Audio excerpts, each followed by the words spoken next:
o cinismo, a falta de fé, a falta de esforço de transformação. Ô, professor, e você analisando o governo como está hoje aqui, você enxerga com bons olhos o que pode acontecer em 2026, Não, 2027? porque eu acho que nós estamos ameaçados de uma perpetuação dessa mediocridade que é contra a natureza do Brasil. O governo está perdido e, portanto, o país está perdido. E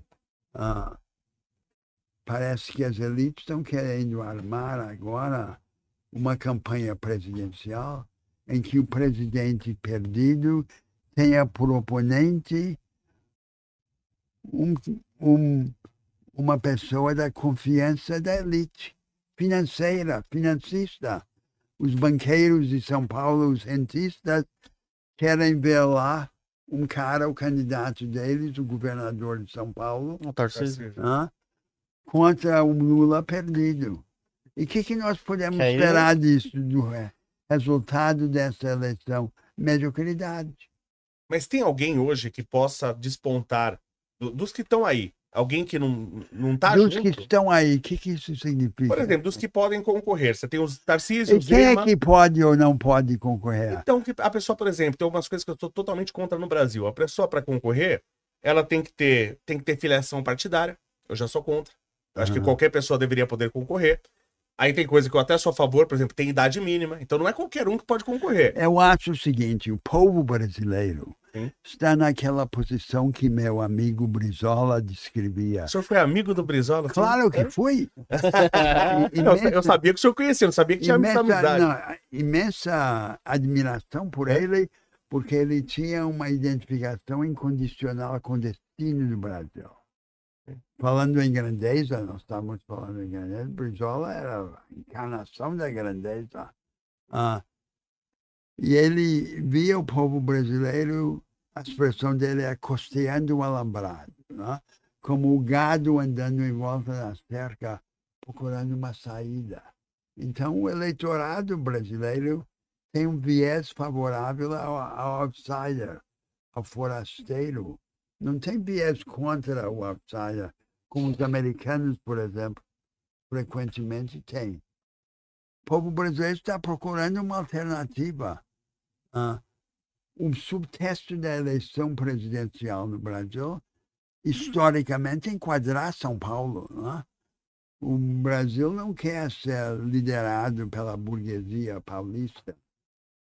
Por outro lado, o presidente Lula está claramente perdido.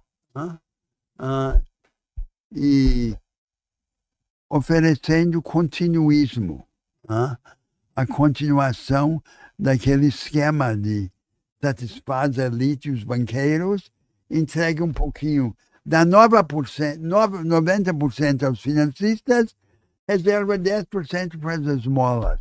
Esse é o sistema lula-petista. E a classe média acaba. O lula-petismo foi o maior traidor da causa brasileira. Então, eu não posso aprovar a reeleição do presidente Lula. Portanto, colocar na presidência um representante da elite financista de São Paulo, não da elite produtiva antiga, que praticamente sumiu, mas da nova elite das finanças parasitárias e predatórias, também não é aceitável. Mas era melhor, o senhor acha, quando era elite produtiva? Quando era essa elite produtiva, o senhor acha melhor do que a elite financista? Claro que sim, é relativamente melhor. Sim. Não era lá nenhuma ideal, mas era uma outra cultura, uma cultura de construir coisas, de fazer coisas, não simplesmente de trocar dinheiro. Então, nós não devemos aceitar essa alternância. Nós devemos tentar construir alternativas. Vamos lá. Difícil, claro. Contra as regras, contra a maré. Mas, sem surpresa, não há transformação. Essa é a única maneira de fazer o Brasil Brasil e devolver a independência aos brasileiros. A ideia de que nós temos que escolher o presidente da República entre um elenco minúsculo de políticos com filiação partidária e de trajetória convencional é inteiramente falsa. O senhor seria a favor, por exemplo, de trazer alguém... Porque a gente já viu isso aí, não deu muito certo com o Dória.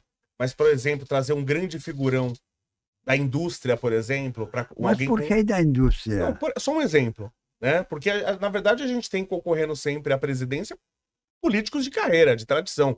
Muitas vezes pessoas que nunca trabalharam na indústria, nunca tiveram uma carteira, uma CLT assinada.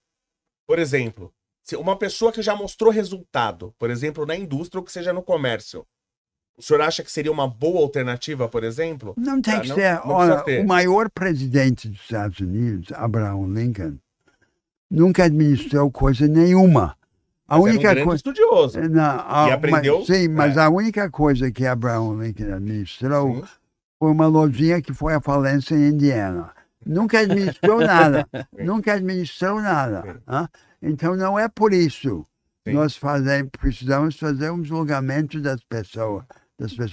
Quem é inspirado? Mas o senhor não acha que a cultura do estudo... O senhor falou de Abraham Lincoln? Ele estudou a Bíblia, ele estudou a vida dos grandes gregos mas e conta romanos. uma lenda, Plutarco. né? Não sei se, mas conta uma lenda que ele estudava sob a luz da vela que ele mesmo fazia. Sim, como em geral se estudava no O senhor não acha que pelo menos isso é importante? Claro, que seja sério. Então, mas aí como é que a gente tem como presidente 3 vezes um cara que praticamente nunca estudou? Você não acha que a cultura do estudo é importante? Você não acha que é um absurdo a gente votar e a gente vê nas câmaras dos vereadores, nas cidades principalmente? Mas esse fato de incultura relativa é o reverso de algo bom em Lula. Que ao aceitar Lula, eleger Lula, de alguma forma o povo brasileiro se aceitou a si mesmo. Porque Lula foi um deles.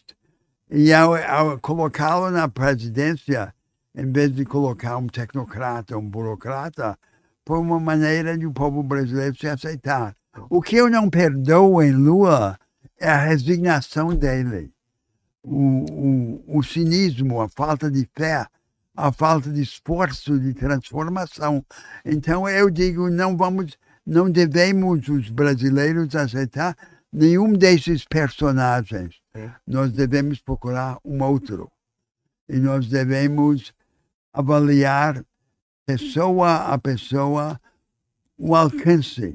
Olha, é muito mais difícil mudar uma pessoa do que mudar um país. Eu descobri nas minhas experiências de engajamento político. Para mudar um país, basta ser um estadista.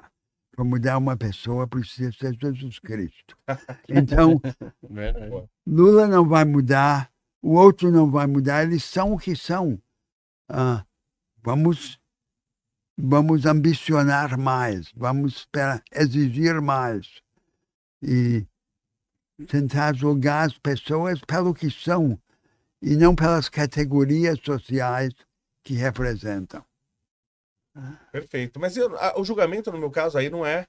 Em relação... Eu quero uma sucessão presidencial que providencie uma surpresa para o Brasil e uma alternativa. O povo brasileiro tenta repetidamente, já cometeram erros, como foi, por exemplo, a eleição de Fernando Collor. Mas tenta, se insurge, tenta quebrar os limites, tenta sair daquelas falsas escolhas. Então, aí eu concordo muito com o senhor. Inclusive, eu tenho um pensamento que eu já falei várias vezes. Eu, por exemplo, na primeira eleição, eu falo que eu me reservo o direito de ser burro enquanto adolescente, né? Então eu falo que na primeira eleição do Lula, eu votei nele. Só que eu penso o seguinte, votei. Esse cara mostrou que ele não funciona, que não dá certo, eu não vou votar mais nesse cara. A mesma coisa com o Bolsonaro. Um aventureiro, um canastrão, como podia o povo brasileiro aceitar aquilo?